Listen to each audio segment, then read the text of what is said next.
Welcome to zero relax life. வணக்கம் ஜோதி ma'am. வணக்கம் சாந்தி ma'am. இன்னைக்கு என்ன கொஸ்டின்? ஒரு நிமிட பயிற்சியில் வந்து சரி, காதில் வந்து ஹெட்ஃபோன் மாட்டிட்டு இருக்காங்க. ஆமாம், அதுக்கு வந்து சின்ன பயிற்சி. ஆமாம், முத்ரா சொல்லுங்க. சரி. ஹெட்ஃபோன் போட்டிருக்கிறதுனால அடிக்கடி வந்து யங்ஸ்டர்ஸ் வந்து ஹெட்ஃபோன் யூஸ் பண்ணால காதில் பிரச்சனைகள் வரும். ஸோ அது நீக்கிறதுக்கு ஒரு நிமிட பயிற்சியாக ஒரு முத்ரா பார்த்துலாம். முதிரையோட ப்ரொசீஜர் நேராக நிமிர்ந்து அமர்ந்துக்கங்க. கண்களை மூடி உங்கள் மூச்சோட்டத்தை வாட்ச் பண்ணுங்கள்.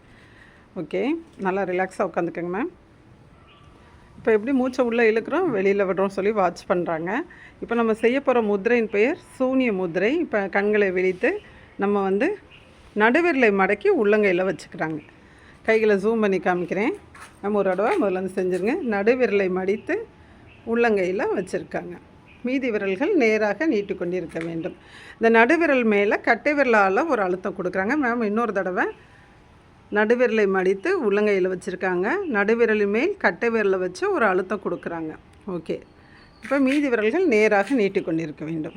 நல்லா செய்ய செய்ய இந்த முதிரை வந்து ப்ராக்டிஸ் வந்துடும். சூனிய முதிரை காதில் எந்த விதமான பிரச்சனை வந்தாலும் அத்தனையும் சரி பண்ணக்கூடிய ஒரு சிம்பிள் முத்ரா. இந்த முதிரையை நம்ம என்ன தான் ஒர்க் பண்ணிட்டு இருந்தாலும் இந்த மாதிரி காதில் வந்து இந்த மாதிரி நம்ம ஹெட்ஃபோன் யூஸ் பண்ணுறதுனால நம்ம வந்து என்ன செய்யலான்னா நடுவில் கிடைக்கிற டயத்தில் நம்ம காதுகளை பராமரிக்கக்கூடிய இந்த மாதிரி காதுகளுக்கு ஒரு பலம் கொடுக்கக்கூடிய சிம்பிள் சூனிய முதிரையை ஒரு நிமிடம் கிட்டக்க நம்ம இருந்தாலே போதும்.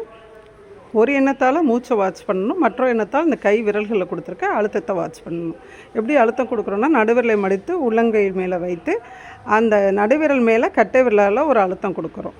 அதான் வாட்ச் பண்ணுறாங்க. மைல்டு ப்ரெஸ் கொடுத்தா போதும். ஓகே மேம், மெதுவாக ரிலாக்ஸ் பண்ணிக்கோங்க. தேங்க்யூ.